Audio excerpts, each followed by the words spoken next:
Church consultation? Wow. Are you aware that 70% of pastors constantly fight depression and burnout for the frustration experience as a result of ministry workload, discouragement, and pressure? We help leaders grow healthy churches. We are excellent at what we do, and we are fast becoming the best of the very best. Magnicraft Consulting is set up to help both small and large-sized churches become healthier by using proven diagnostics tools, effective retention strategies. We give the right and appropriate and professional advice. We are the certified church consultants with the Society of Church Consulting in the United States of America. Trust us to help you grow. Don't wait till it's too late. You will be glad you did. Call us now on 0802-324-2258. Email contact@magnicraftconsulting.com or magnicraftconsulting@gmail.com. Facebook, Twitter, Instagram @Magnicraft Limited. Magnicraft Consulting. Doing church God's way. Hello. Welcome to Monday Morning Matters live broadcast show brought to you by Magnicraft Consulting Team, anchored by Niyi Dunmade, a certified church consultant with the Society for Church Consulting in the U.S. Here, each Monday of every week, we address important, relevant, and actionable topics of interest that will help you and your church grow healthier. And now, meet your host, Niyi Dunmade.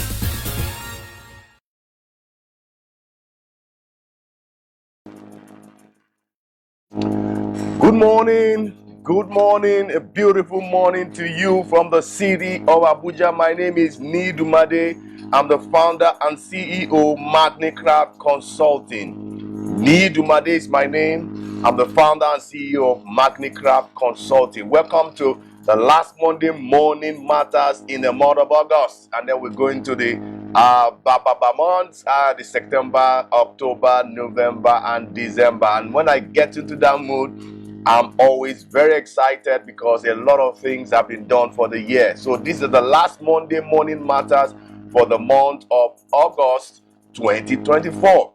All right, so we've been talking about the impact of food to ministry effectiveness. The impact of food to ministry effectiveness. We've started this series at the beginning of the month, and today we're going to wrap it up with part 4 of 4. Welcome everyone to this Facebook live broadcast show, YouTube channel, to this content. Thank you for following us. Thank you for hooking up with us. Thank you for watching our videos.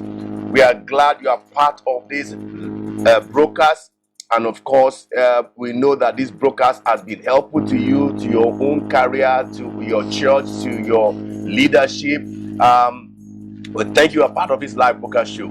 Again, I am Niyi Dunmade. I'm the founder and the CEO of Magnicraft Consulting. Niyi Dunmade is my name. I'm the founder and the CEO of Magnicraft Consulting.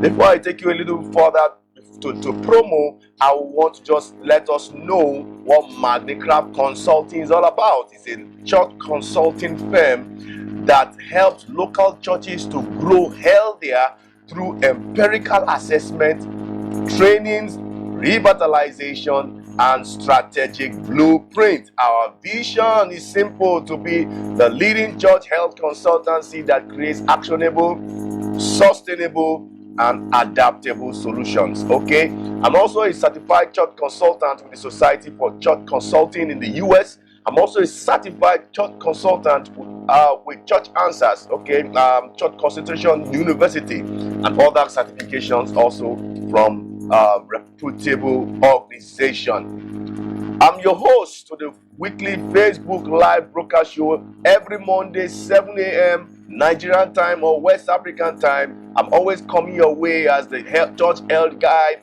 of the 21st century. A big thank you to everyone who has been liking, commenting, sharing our posts, telling us how timely our content is. Someone says he loves this content. Of course, some of the content we share are deliberately taken to help you advance the kingdom of God as a local church or a ministry. So please take all the things very seriously. You can go to our YouTube channel or our Facebook page. You're going to see a lot of videos that have been done, a lot of content that has been done over the past 6 years, and I'm sure watching them you're going to get quite a lot of wisdom. Some of our videos are just linear, they are unedited, and it's deliberate because it's free, so that at least you get the juice out of the topic we are sharing. Ministry is done by human beings, okay, and not stones. Ministry is done by human beings and not stones, okay? And we need to understand that because stones are not the one doing the ministry, we need to be able to understand how those human beings work. Okay, that's why a church cannot grow beyond its people skills, its relational skills, because human beings are the ones that run ministry. So ministry is done by human beings and not with stones. Okay, and how healthy the people are will impact greatly on the ministry effectiveness. How healthy they are will determine how they'll be effective in discipleship, in evangelism, in prayer, in worship, in fellowship, in evangelism, in strategizing, in leadership, in outreach. Those things, you cannot have an unhealthy, whether it is physical or spiritual or emotional congregation, and then you are making a good impact in the community with ministry effectiveness from those kind of congregation. So you need to be able to, and of course there's a link between what you eat and the quality of decision you make. If your brain is not well fed with the quality and the quantity that it needs, it will not be able to make the correct and appropriate decisions when the need arise. A lot of us as church leaders will always get to a crossroad. All right, if you read God's generals, if you go and listen to the experiences of advanced or age pastors or church leaders, you will know that if they are going to start again, they are going to take a lot of things differently in terms of what they eat, how they exercise, how I think they're going to take more rest, more sleep seriously, and then food intake affects the brain. Food intakes affect the brain, it affects the eyes, it affects the skin, it affects the organs, it affects the liver. Food intake affects everything about you. And so because it affects everything about you, it affects the general performance of you. And so the general performance of you, if you want it to improve, look carefully at the food intake you are taking, because the impact of that food you are taking in, it has a direct link, a direct effect on your ministry. And so we all have different lifestyle, we all have different blood group, we all have different genotypes, we all have different genes, chromosomes, okay?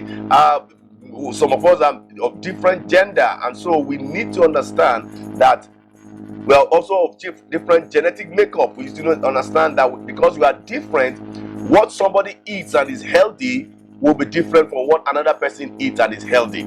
Okay, balanced diet is relative depending on what you're doing. What is balanced diet to a soldier is different from what is balanced diet to an athlete. Of course, it will be different from what is a balanced diet to a believer or a church leader. So there's a connection between the gospel.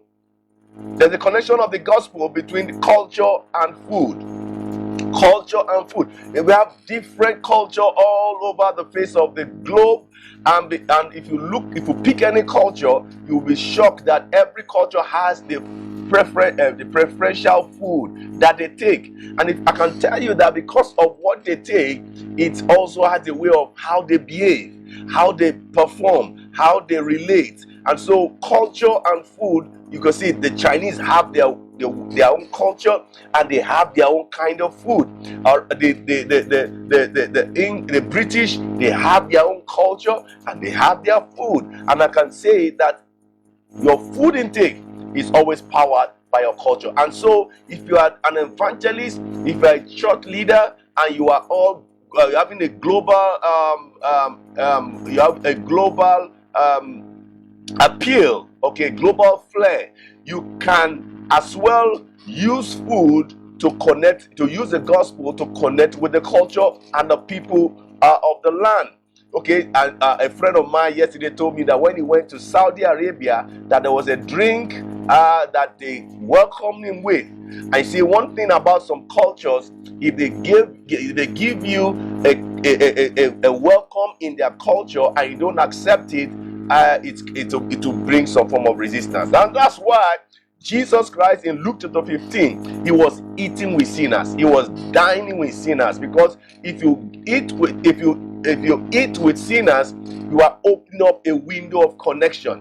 And see, most of our churches, we are clamoring for preaching opportunity to preach the gospel to the community. But you see, we can have food palliatives, eating, you come to church to eat, and then create that atmosphere of sharing the gospel. There's a connection of the gospel between culture and food. So if you can have the supraculture gospel on the wings of culture, and using food as a medium, the connection can be easily established, and then the communication can be done effectively. We need, as regards culture, we need to celebrate diversity through food. There are all kinds of food, but it's not all of them that is good for everybody. All right, what is good for one person might be different from what is good from another person. So as pastors and leaders who are spreading all over the world, we need to recognize the cultural significance of food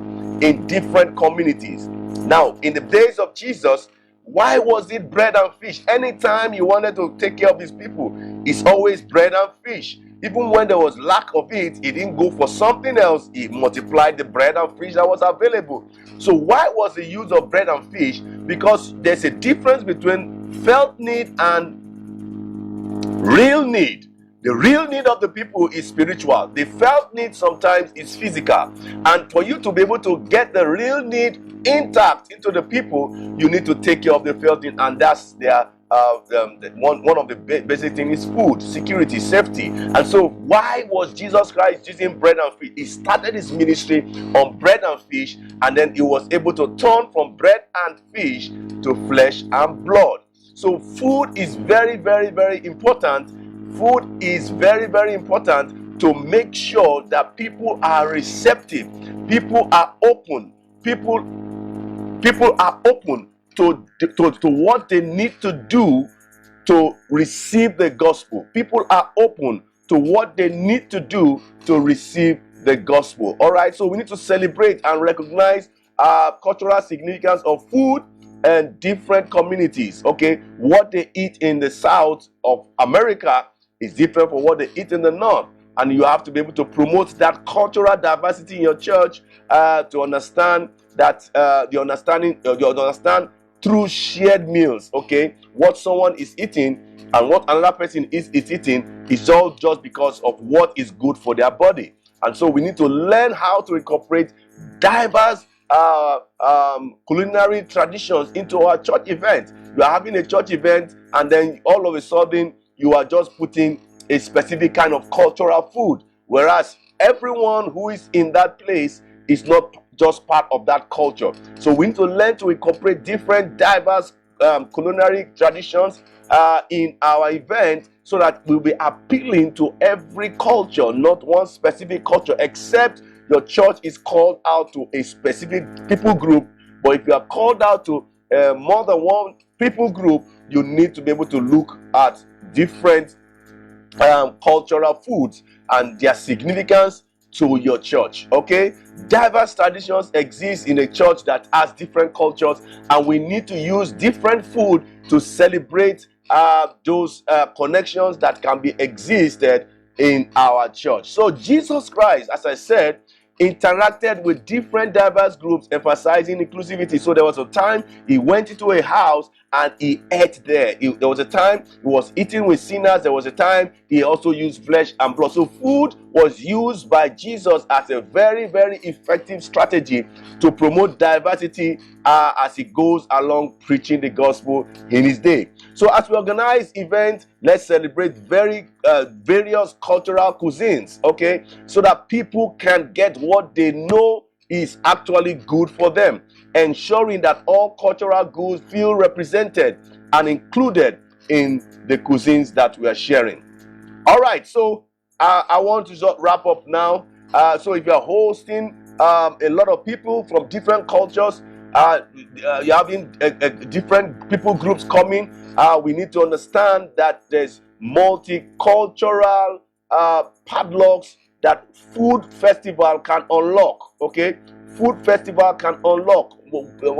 I mean, people lower their defenses at dinner tables. People are able to connect at food festivals.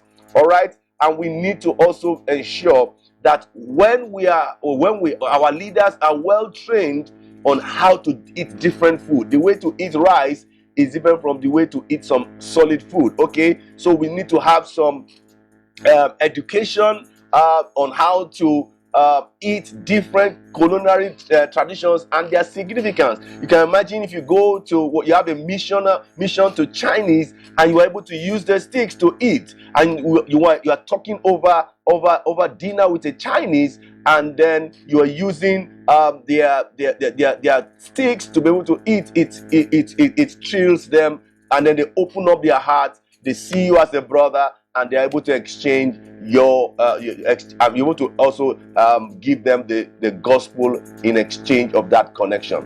And so plan a multicultural food festival in your church so that you have different cuisines where people can connect and create make sure that every culture in your church, whether it's in the country your church is planted or not, is represented in your cuisine that you're trying to put forth before people. I need to wrap up now. We've gotten quite a lot of Jews already. Okay, we need to understand that all these things that we have missed part 1, if you have missed part 2, I want to just go there and get it. Church leaders, pastors, you can gain deeper understanding of the impact of food on our ministry effectiveness and implement practical steps to enhance your ministry through food-related initiatives, getting the right food intake so that when you have a demand on your body, you can actually perform and do ministry to God's glory. Let's go and then wrap up today.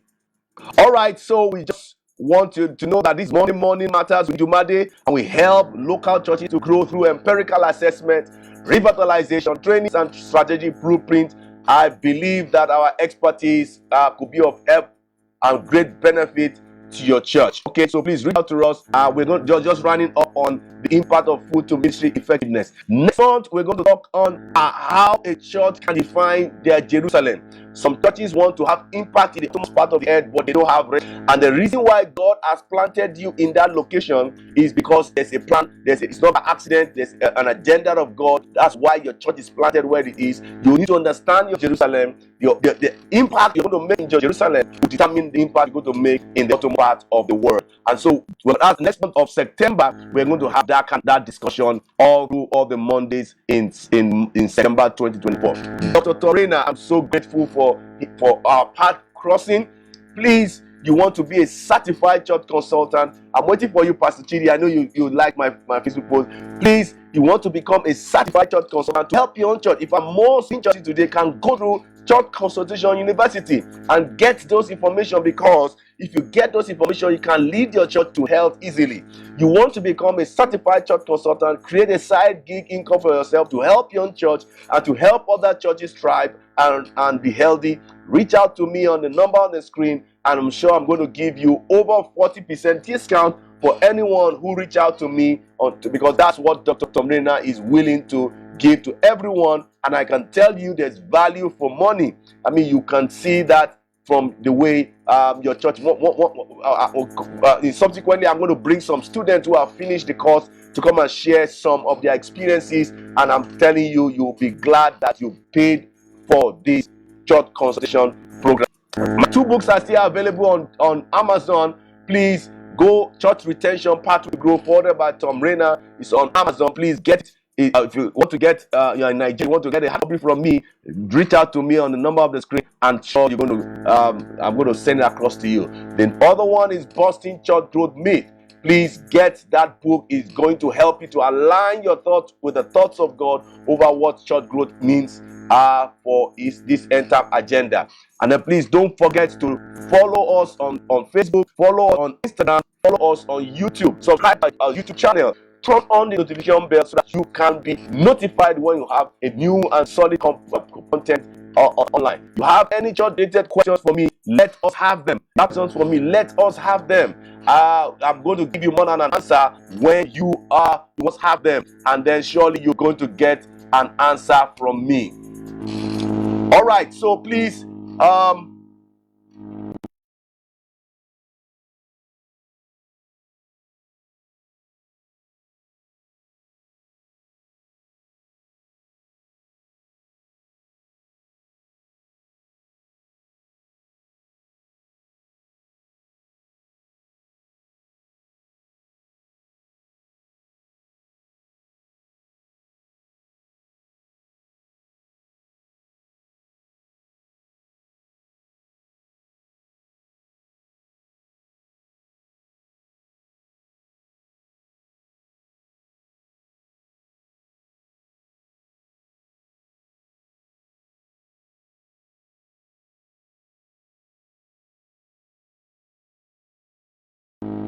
this video has been helpful to you. Do share us to your community, and sure you're going to get more than an answer from me. Do share us to your community. This video has been helpful to you. Share us to your community. Drop me a comment. I love to hear from you. I love to learn from you what you feel about the content.